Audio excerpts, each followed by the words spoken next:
హల్లెలూయా. నాకు మొరపెట్టము నీకు ఉత్తరం ఇచ్చిందని ఇరవై 29:11, 33:3 దేవుడు సెలవిస్తున్నాడు. గూఢారమైనటువంటి సంగతులు తెలియజేస్తా అంటున్నాడు కనుక జడియొద్దు, భయపడొద్దు.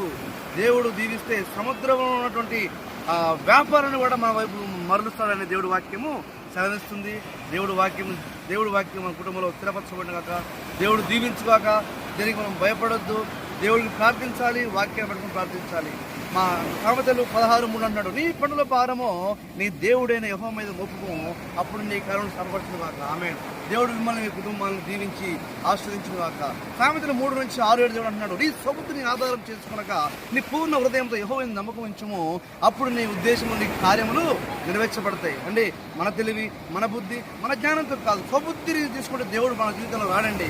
ఎప్పుడైతే మన దేవుడి మీద, నీతి అయిన దేవుడి మీద మనం ఆధారపడతామో ఖచ్చితంగా దేవుడు మనల్ని, మన కుటుంబాన్ని, మన పిల్లల్ని ఉన్నతమైనటువంటి స్థితిలో దేవుడు